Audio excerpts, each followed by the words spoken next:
നിങ്ങൾക്കറിയാം ഇന്ന് ഏകദേശം ഒരു ദിവസം ഹ്യൂമൻ ബീങ്സ് ജനറേറ്റ് ചെയ്യുന്നത് 2.5 ക്വിൻറ്റിലിയൻ ബൈറ്റ്സ് ഓഫ് ഡേറ്റ ആണ്. ഇതിൻ്റെ അകത്ത് നമ്മൾ ജനറേറ്റ് ചെയ്യുന്ന എല്ലാ ഡേറ്റും ഇമെയിലായിരുന്നാലും നമ്മൾ ഷെയർ ചെയ്യുന്ന പോസ്റ്റാണ്, നമ്മൾ ടൈപ്പ് ചെയ്യുന്ന ടെക്സ്റ്റ് ആയിരുന്നാലും സോഷ്യൽ മീഡിയയിൽ നമ്മൾ പോസ്റ്റ് ചെയ്യുന്ന കോണ്ടന്റ് ആണെങ്കിലും ഒരു കമൻറ്റ് പോലും ഇടുന്നതൊക്കെ ഉൾപ്പെടും. 2.5 ക്വിൻറ്റിലിയൻ ബൈറ്റ്സ് എന്ന് പറഞ്ഞാൽ 25 ശേഷം 18 പൂജ്യം, അത്രത്തോളം വലുതാണ്. ഇത് എത്രത്തോളം ഭയാനകമാണെന്ന് നിങ്ങൾക്ക് തിരിച്ചറിയണമെന്നുണ്ടെങ്കിൽ IBMൻ്റെ കണക്കുകൾ കേൾക്കണം. IBMൻ്റെ കണക്ക് പറയുന്നതെന്ന് പറഞ്ഞു കഴിഞ്ഞാൽ ലോകത്തിൽ ഇന്നേ വരെ ക്രിയേറ്റ് ചെയ്തിട്ടുള്ള അല്ലെങ്കിൽ ഡെവലപ്പ് ചെയ്തിട്ടുള്ള ഡേറ്റകളിൽ 90% ക്രിയേറ്റ് ചെയ്യപ്പെട്ടത് കഴിഞ്ഞ 2 വർഷമാണെന്നുള്ളതാണ്. നമുക്കറിയാം ലോകത്തിൻ്റെ എക്സിസ്റ്റൻസ് വന്നിട്ട് പല ആയിരക്കണക്കിന് വർഷങ്ങളായിട്ടുണ്ട്. എന്നിട്ടും കഴിഞ്ഞ 2 വർഷമാണ് ഇന്ന് വരെ ഹ്യൂമൻ ബീങ്സ് ജനറേറ്റ് ചെയ്തിട്ടുള്ളതിൽ വെച്ച് 90% ഡേറ്റയും ക്രിയേറ്റ് ചെയ്തിട്ടുള്ളതെന്ന് പറയുമ്പോൾ ഭയങ്കര ഭയാനകമാണ് ഇതിൻ്റെ സ്കോപ്പ് എന്ന് പറയുന്നത്. ഇതിൻ്റെ ഫ്യൂച്ചർ സ്കോപ്പ് എന്ന് പറയണമെന്നുണ്ടെങ്കിൽ അടുത്ത 5 വർഷമാകുമ്പോൾ ഇത് 463 exabytes ഓഫ് ഡേറ്റ ആകുമെന്നാണ് കണക്കുകൾ പറയുന്നത്. അതായത് ഒരു ദിവസം ഹ്യൂമൻ ബീങ്സ് 463 exabytes ഡേറ്റ. എക്സാബൈറ്റ്സ് എന്ന് പറഞ്ഞു കഴിഞ്ഞാൽ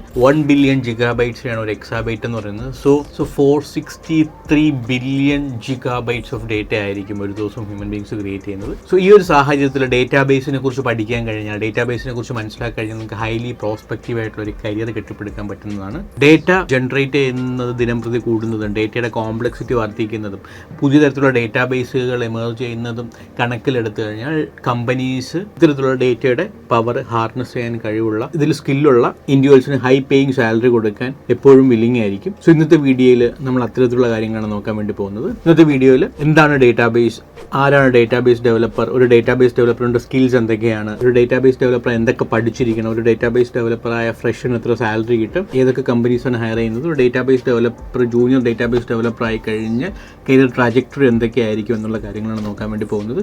സോ ഈ വീഡിയോ തുടങ്ങുന്നതിന് മുമ്പായിട്ട് നിങ്ങൾ പെന്നും പേപ്പർ എടുത്ത് വയ്ക്കുക. So you can write it down. ഈ വീഡിയോ പഠിക്കുന്നത് നിങ്ങൾ നോട്ട് ചെയ്ത് വയ്ക്കാം. ഈ ചാനലിലെ വീഡിയോ ആദ്യമായിട്ട് കാണുന്നത് ഞാൻ എന്നെ ഇൻട്രൊഡ്യൂസ് ചെയ്യാം. എൻ്റെ പേര് സാഹിർ. ഈ ചാനൽ നമ്മൾ data science, artificial intelligence, programming, full stack development, data analytics, software testing, digital marketing, finance തുടങ്ങിയ വീഡിയോകളാണ് അപ്ലോഡ് ചെയ്യുന്നത്. എഡ്യൂ ലേണിംഗിൻ്റെ എയിം തന്നെ ഫ്രഷേഴ്സ് ആയിട്ടുള്ളതും കരിയർ ഗ്യാപ്പ് വന്ന ഗ്രാജുവേറ്റ്സിന് ഓൺ ജോബ് ട്രെയിനിങ് നൽകിക്കൊണ്ട് ഹാൻഡ്സ് ഓൺ എക്സ്പീരിയൻസ് പ്രൊവൈഡ് ചെയ്തുകൊണ്ട് മൾട്ടിനാഷണൽ കമ്പനീസിൽ ജോലി നേടാൻ സഹായിക്കുക എന്നുള്ളതാണ്. So once again I'm Sahir. Welcome to the new video of Edu Learning. നമുക്ക് ആദ്യമായിട്ട് എന്താണ് ഡേറ്റാബേസ് എന്ന് നോക്കാം. ഡേറ്റാബേസ് എന്ന് പറയുന്നത് നമുക്ക് ഡേറ്റ മാനേജ് ചെയ്യാനും സ്റ്റോർ ചെയ്യാനും ഉപയോഗിക്കുന്ന ഒരു സോഫ്റ്റ്വെയർ ആണ്. അപ്പോൾ ആരാണ് ഡേറ്റാബേസ് ഡെവലപ്പർ എന്ന് പറയുന്നത്? ഡേറ്റാബേസ് ഡെവലപ്പർ അല്ലെങ്കിൽ ഡേറ്റാബേസ് ഡിസൈനേഴ്സ് എന്നും പറയാറുണ്ട്. ഡേറ്റാബേസ് ഡെവലപ്പറിൻ്റെ പ്രധാന എയിം എന്ന് പറഞ്ഞാൽ ഡേറ്റ മാനേജ് ചെയ്യുക, അത് മെയിൻറ്റെയിൻ ചെയ്യുക എന്നുള്ളതൊക്കെയാണ്. ഇതല്ലാതെ എക്സിസ്റ്റിംഗ് ആയിട്ടുള്ള ഡേറ്റാബേസിൽ ഇഷ്യൂസ് കണ്ടുപിടിച്ച് അത് ട്രബിൾ ഷൂട്ട് ചെയ്യുക എന്നുള്ള റെസ്പോൺസിബിലിറ്റീസൊക്കെ ഒരു ഡേറ്റാബേസ് ഡെവലപ്പറിനുണ്ട്. ഒരു ഡേറ്റാബേസ് ഡെവലപ്പറിൻ്റെ റെസ്പോൺസിബിലിറ്റി എന്ന് പറയുന്നത് ഒരു ഓർഗനൈസേഷൻ്റെ ഇൻഫർമേഷൻ നീഡ്സിനെ മനസ്സിലാക്കുകയും ആ നീഡിനെ പ്രോഗ്രാമിംഗ് രീതിയിലോട്ട് എഫിഷ്യൻ്റ് ആൻഡ് എഫക്റ്റീവായിട്ട് രീതിയിൽ മാറ്റുക എന്നുള്ളതാണ്. ഇനി നമുക്കൊരു ഓർഗനൈസേഷനിൽ ഡേറ്റാബേസ് ഡെവലപ്പർ അല്ലെങ്കിൽ ഡേറ്റാബേസിൻ്റെ ഇമ്പോർട്ടൻസ് എന്താണെന്ന് നോക്കാം. നമ്പർ 1 എന്ന് പറഞ്ഞാൽ എഫക്റ്റീവ് ഡേറ്റ മാനേജ്മെൻറ്റ്. ഒരു ഓർഗനൈസേഷനിൽ ഡേറ്റ എഫക്റ്റീവായിട്ട് മാനേജ് ചെയ്യുക എന്ന് പറയുന്നത് ഒരു കോമ്പറ്റീറ്റീവ് അഡ്വാൻറ്റേജ് അല്ലെങ്കിൽ ഒരു കമ്പനിയുടെ നിലനിൽപ്പിനെ തന്നെ ബാധിക്കുന്നതാണ്. രണ്ടാമത്തെ റീസൺ എന്ന് പറയുന്നത് സെക്യൂരിറ്റിയാണ്. ഡേറ്റ എന്ന് പറയുന്നത് വളരെ സെൻസിറ്റീവ് ആയിട്ടുള്ള ഇഷ്യൂ ആണ്. അതുകൊണ്ട് തന്നെ ഒരു ഓർഗനൈസേഷൻ ഡേറ്റയെ സെക്യൂറായിട്ട് മെയിൻറ്റെയിൻ ചെയ്യുക എന്നുള്ളത് ആ ഓർഗനൈസേഷൻ്റെ ഗ്രോത്തിനെയും ഗുഡ്വില്ലിനെയും ഒക്കെ ബാധിക്കും.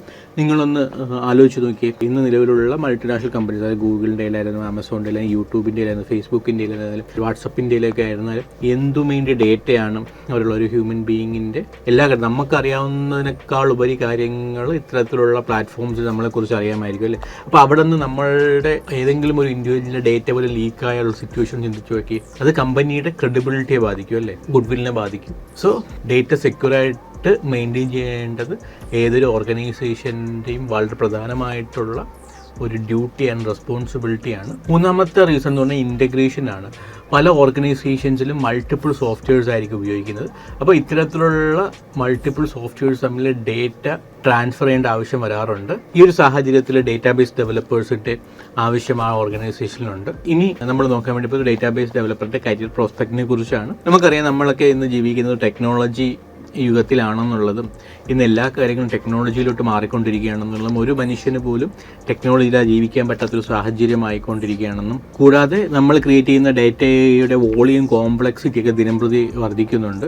ഈ ഒരു സാഹചര്യം കണക്കിലെടുത്ത് കഴിഞ്ഞാൽ ഡേറ്റാബേസ് ഡെവലപ്പർ അല്ലെങ്കിൽ ഡേറ്റാബേസിനെ കുറിച്ച് അറിയാവുന്ന ഡേറ്റാബേസിനെ മാനേജ് ചെയ്യാൻ കപ്പാസിറ്റി ഉള്ള മെയിൻറ്റെയിൻ ചെയ്യാൻ അറിയാവുന്നവർക്ക് നല്ലൊരു കരിയർ പ്രോസ്പെക്റ്റ് തന്നെയാണ് ഫ്യൂച്ചറിലും കാണാൻ സാധിക്കുന്നത്.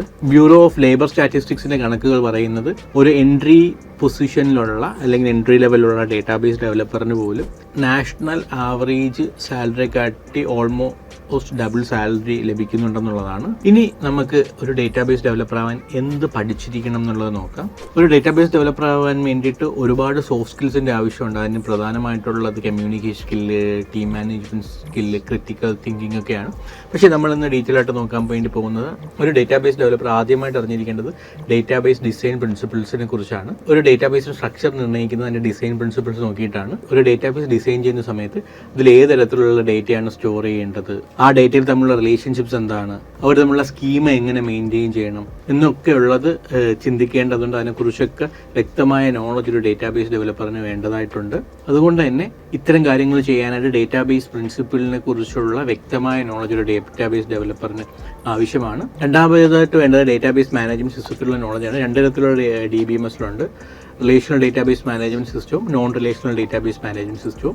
റിലേഷണൽ ഡേറ്റാബേസ് മാനേജ്മെൻറ്റ് സിസ്റ്റം എന്ന് പറഞ്ഞാൽ അതിൽ പേര് പോലെ തന്നെ ഡേറ്റകൾ തമ്മിൽ എന്തെങ്കിലും റിലേഷൻഷിപ്സ് കാണും. എന്നാൽ നോൺ RDBMS അല്ലെങ്കിൽ നോൺ റിലേഷണൽ ഡേറ്റാബേസ് മാനേജ്മെൻറ്റ് സിസ്റ്റത്തിൽ അത്തരത്തിലുള്ള റിലേഷൻഷിപ്പ് കാണണമെന്ന് നിർബന്ധമില്ല.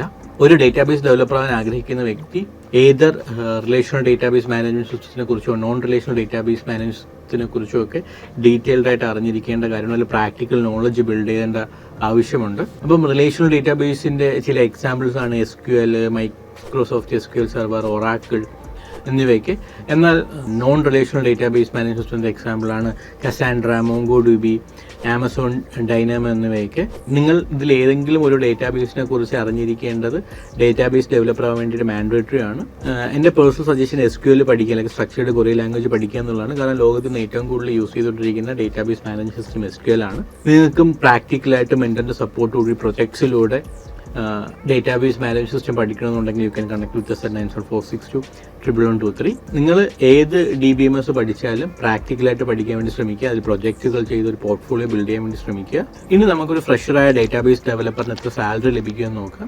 ഒരു ഫ്രഷറായ ഡേറ്റാബേസ് ഡെവലപ്പറിന് ഓവറേജ് 2 to 3.5 lakhs ഒക്കെയാണ് സാലറി ലഭിക്കുന്നത്. ചെറുതും വലുതുമായ എല്ലാ കമ്പനിയിലും ഡേറ്റാബേസ് ഡെവലപ്പറിൻ്റെ വേക്കൻസീസ് കറൻ്റ്ലി അവൈലബിൾ ആണ്. എന്നിരുന്നാലും ഏറ്റവും കൂടുതൽ വേക്കൻസീസ് ഉള്ളത് TCS, Infosys, HCL, Wipro, Accenture, Cognizant തുടങ്ങിയ കമ്പനികളിലാണ്. കാരണം ഇത്തരം കമ്പനികളിൽ ഹാൻഡിൽ ചെയ്യുന്ന ലാർജ് വോളിയൂം ഓഫ് ഡേറ്റയാണ് എന്നുള്ളത് തന്നെയാണ്. പിന്നീട് ഡേറ്റാബേസ് ഡെവലപ്പറിൻ്റെ കരിയർ ട്രാജക്ടറി നോക്കുകയാണെങ്കിൽ അവർക്ക് ആദ്യമായിട്ട് കയറാൻ വേണ്ടി പറ്റുന്നത് ജൂനിയർ ഡേറ്റാബേസ് ഡെവലപ്പർ എന്നായിരിക്കും. ജൂനിയർ ഡേറ്റാബേസ് ഡെവലപ്പർ എന്ന രീതിയിൽ അവർക്ക് 2 to 3.2 lakhs ഒക്കെ ആയിരിക്കും സാലറി ലഭിക്കുന്നത്. ഒരു 2 to 4 years എക്സ്പീരിയൻസ് ഉണ്ടെങ്കിൽ ഒരു ഡേറ്റാബേസ് ഡെവലപ്പറായിട്ട് അവർക്ക് ജോലിക്ക് കയറാൻ പറ്റുന്നതാണ്. ഒരു 2 to 4 years എക്സ്പീരിയൻസ് ആയി കഴിഞ്ഞാൽ ഡെസിഗ്നേഷൻ ഡേറ്റാബേസ് ഡെവലപ്പറായിട്ട് മാറും. ഈ ഒരു സാഹചര്യത്തിൽ 4 to 9 lakhs ഒക്കെ ആയിരിക്കും ഓൺ ആവറേജ് എക്സ്പെക്ട് ചെയ്യാൻ പറ്റുന്ന സാലറി. 5 to 9 years എക്സ്പീരിയൻസ് ഉള്ളവർക്ക് സീനിയർ ഡേറ്റാബേസ് ഡെവലപ്പർ എന്നുള്ള പൊസിഷനാണ് പൊതുവെ കണ്ടുവരുന്നത്. ഇവർക്ക് ഒരു 12 lakhs to 18 lakhs ഒക്കെ ആയിരിക്കും ഇവർക്ക് വരുന്ന സാലറി എന്ന് പറയുന്നത്. അത് കഴിഞ്ഞ് കിട്ടുന്ന ഡെസിഗ്നേഷൻ ഡേറ്റാബേസ് ആർക്കിടെക്റ്റ് ആണ്. പൊതുവേ ഒരു 10+ years ഓഫ് എക്സ്പീരിയൻസ് ഉള്ളവർക്കൊക്കെ ആയിരിക്കും ഡേറ്റാബേസ് ആർക്കിടെക്റ്റ് എന്നുള്ള ജോബ് റോൾ ലഭിക്കുന്നത്. അവർക്കൊരു 30 lakh plus സാലറി ലഭിക്കുന്നതാണ്. ഏറ്റവും അവസാനമായിട്ട് ഡേറ്റാബേസിൽ ലഭിക്കുന്ന ഡേറ്റാബേസ് മാനേജർ, ഡേറ്റാബേസ് അഡ്മിനിസ്ട്രേറ്റർ എന്ന ജോബ് റോളാണ്. ഇവർക്കൊരു 40 to 90 lakhs ആണ് ഇവരുടെ സാലറി എന്ന് പറയുന്നത്. സോ ഈ വീഡിയോ വളരെ ഇൻഫോർമേറ്റീവ് ആയെന്ന് വിശ്വസിക്കുന്നു. ഇതുപോലത്തെ വീഡിയോകൾക്കായി ചാനൽ സബ്സ്ക്രൈബ് ചെയ്യുക. Thank you.